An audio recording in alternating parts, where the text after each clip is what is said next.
Hi, this is Dr. Carl Goldkamp. If you're interested in learning about the ketogenic diet like I was, to save my own life, then this is probably the podcast for you. 8 years ago, I knew nothing about it. 6 years ago, it saved my life. 3 years ago, I started researching and talking with some of the authorities in the field and attending medical conferences about this to understand why and how keto so dramatically changed my and my wife's Judy's lives. The purpose of this podcast is to share our journey of discoveries with you in understanding how keto is so effective in improving so many different conditions, from obesity, epilepsy, diabetes, infertility, MS, Alzheimer's, heart disease, to name a few.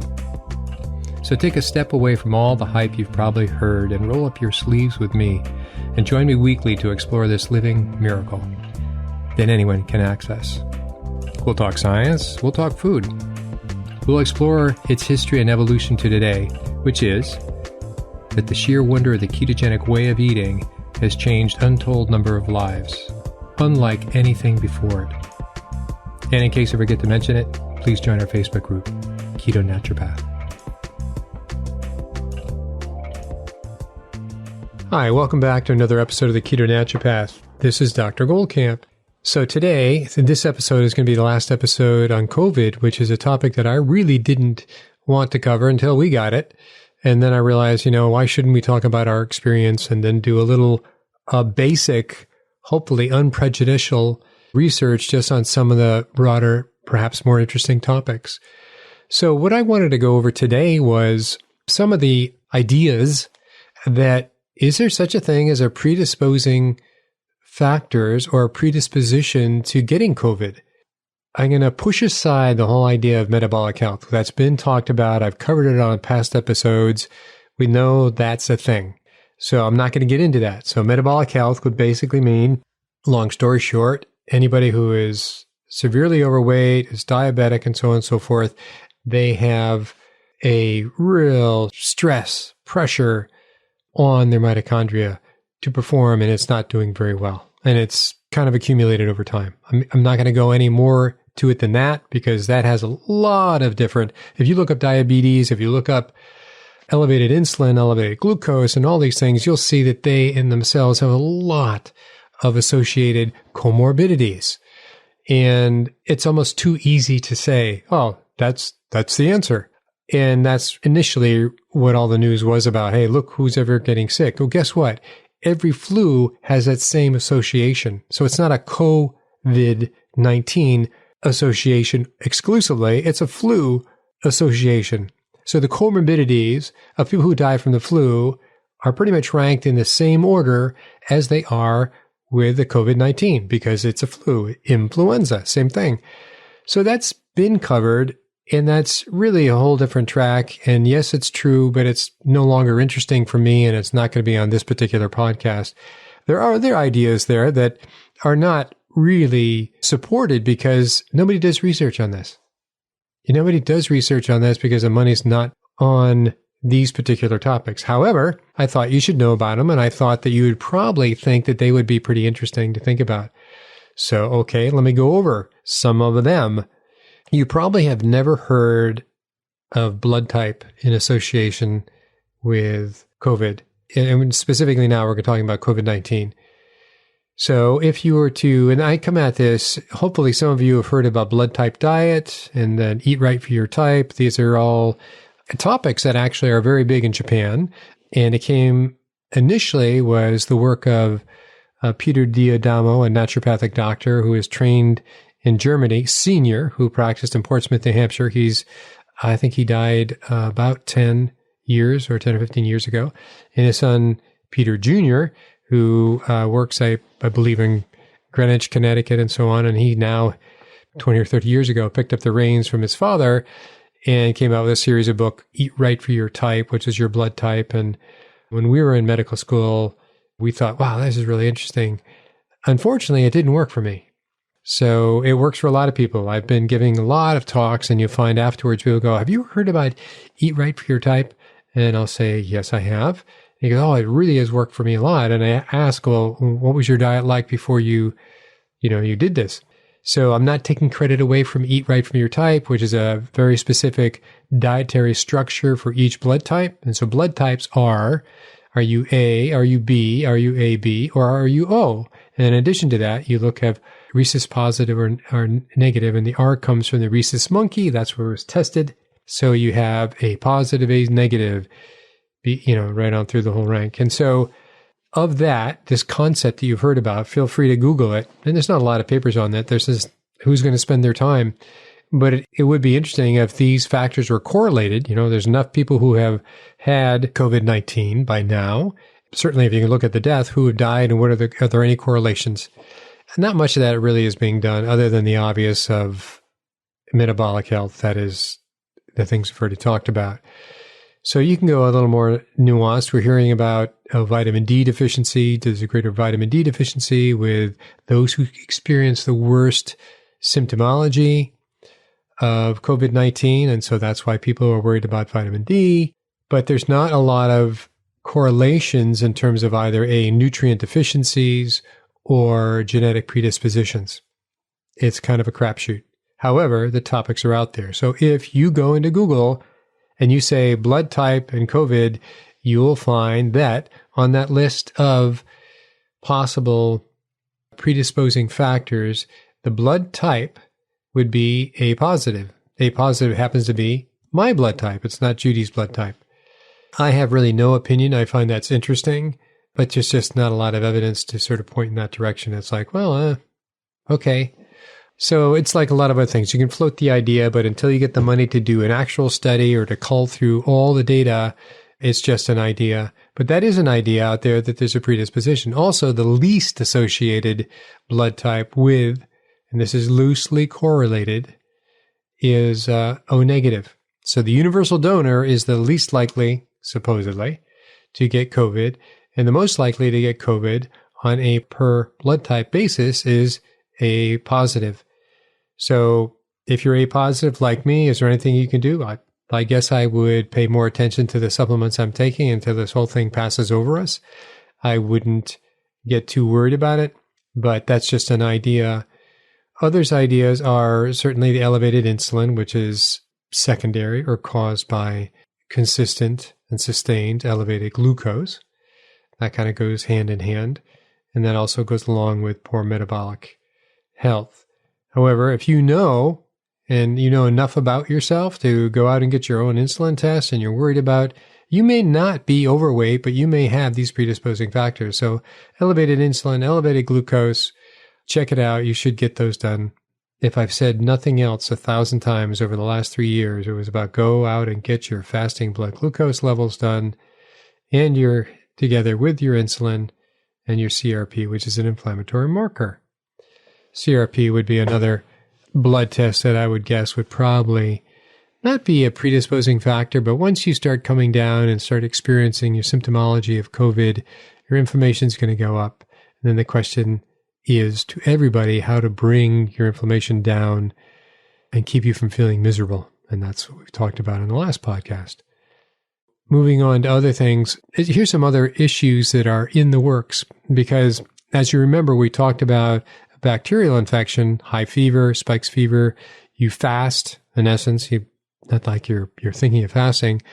You don't feed a fever. In that sense, you starve a fever. I went through the terminology before. And yet, if you have a viral infection, which is a lower grade fever, we talked about CBC and your white blood cell count and so on, is that's one that actually benefits from glucose. I'm not saying flood your system with glucose, but eating versus not eating is a big deal. The not eating comes naturally. When you're feeling terrible, you don't want to eat. So when you have a low-grade fever and flu, you still feel terrible, and you tend not to want to eat, but you have a greater appetite than otherwise. So there is that aspect. So along with the idea of having a virus and being able to deliver some sugar to your immune system, this is what we're talking about, is that there are people that have a condition called reactive hypoglycemia, which means that usually after a meal, so I'm giving you the definition of this diagnosis, after a meal, they get low blood sugar. And they get extraordinary low blood sugar. And they feel terrible. And so what is that about? Well, nothing is just one thing. it comes back to glucagon. Can these people, so they've eaten, let's say we don't know what they've eaten. It's too general of a statement, which is unfortunate. There's not lots and lots and lots of research on this, but there's enough to indicate that it has to do with they can get their blood sugar up by the foods they eat, carbs, refined carbs, all the things you're not supposed to eat, right? But they can't create a very normal blood sugar by gluconeogenesis via their own supplies. So they're kind of more reliant, and whether they trained their systems into being totally reliant on external sources of glucose, carbs, refined carbs, or not, it's hard to say. That's all behind them. There's not any documentation on that. But we do know that they have lower blood sugars, and the association and correlation is with lowered glucagon, and a glucagon that tends not to jump up and do its job when it's supposed to. So when you're not eating, glucagon is this thing that says, I'll make blood sugar for you. I'll go to the liver and we'll throw together some lunch for you. We'll throw together some amino acids and make our glucose. We've talked about this in past episodes for sure. So that's interesting. So people who have reactive hypoglycemia would have a more difficult time with the virus because they can't generate that glucose easily. So they're going to have to be more dependent on the foods that they eat to make them feel a little better. So now I want to switch to something. I did a little research on, we hear a lot about Sweden's numbers right now, and they are looking fine. That is, they're not masking, they're doing very moderate social distancing. They're supposed to be the poster child for how we should have all treated the virus. Hit it straight on, get the herd immunity, move on, get back to an open economy, and let's get moving kind of thing. I don't know about that. So I just went back to look at numbers, and I looked at sort of neutral numbers. That is, I went on to Google and I said, what were incidences of COVID by death and incidence, both in Sweden and Norway and Denmark. Could have done Finland as well. I did, but I didn't do a graph on it. And I compared them. So let's review. So Sweden has a population of about just under 10 million people, whereas Denmark is about 5 million and some change, and Norway is 5 million and some change, and Finland's 5 million and some change. So that's sort of the population to population comparison. In terms of cases, Sweden had about 100,000, specifically 97 and change, but we'll call it 100,000. And they had about 6,000 deaths. This is up until October 1st, so not long ago. So that comes out to be so if you do total deaths over total cases, it's 6%. Norway, which I said has a population of about a little over 5 million, had 15,000 cases and 275 deaths.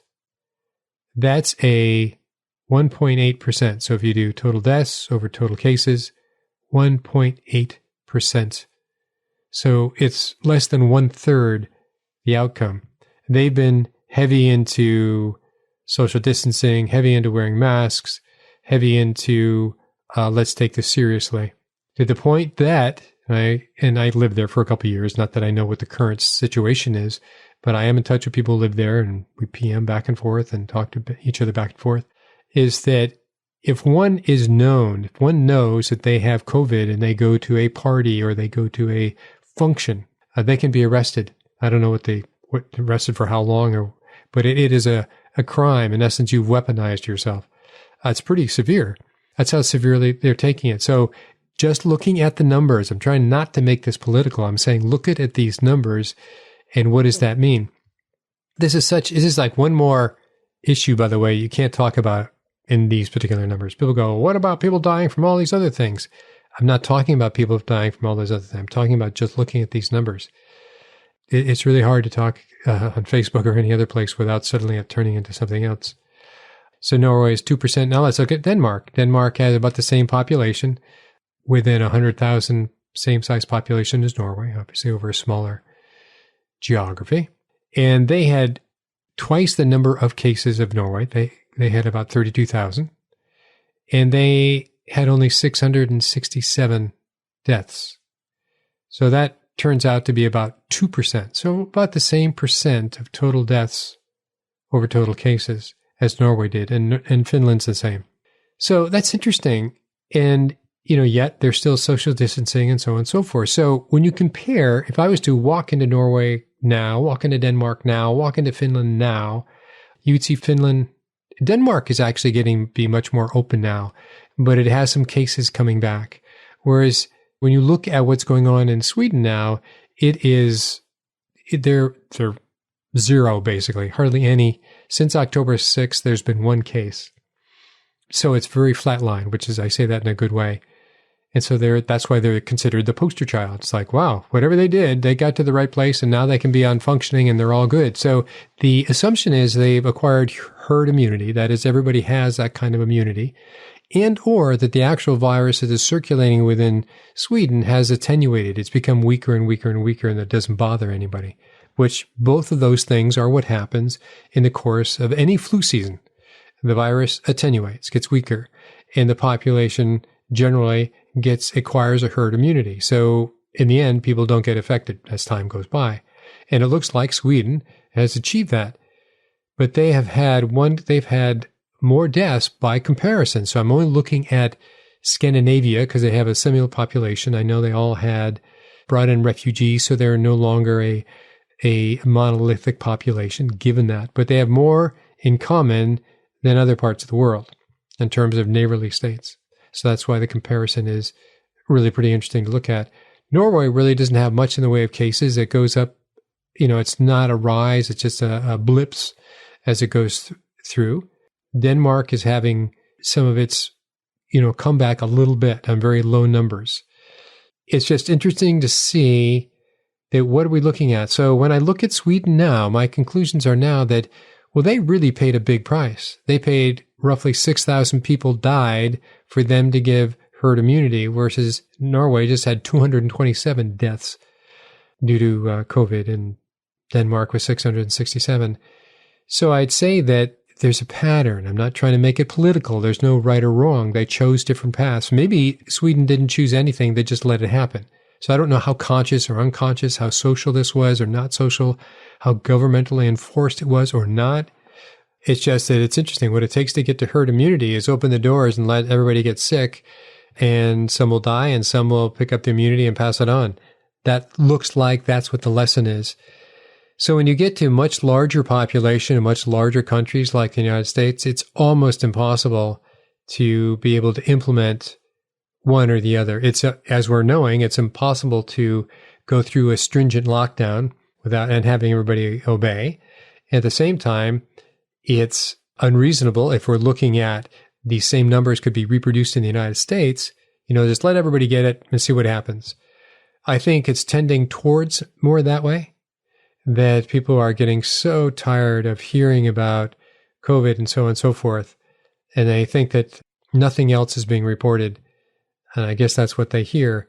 But it's going to run its course one way or the other, and this is what the first pandemic did. And people very much resented, I don't know if they called it social distancing then, but they had masks, and many people resisted the masks. It was a tough time. And it put the country into a severe depression post-COVID. And this is before the Roaring 20s, if you can imagine. So it was World War I came back. You had the first pandemic, and that was horrible. And that left a very big depression. So as I understand it, the government's saying, what can we do to avoid that part, the depression part? It's not black or white.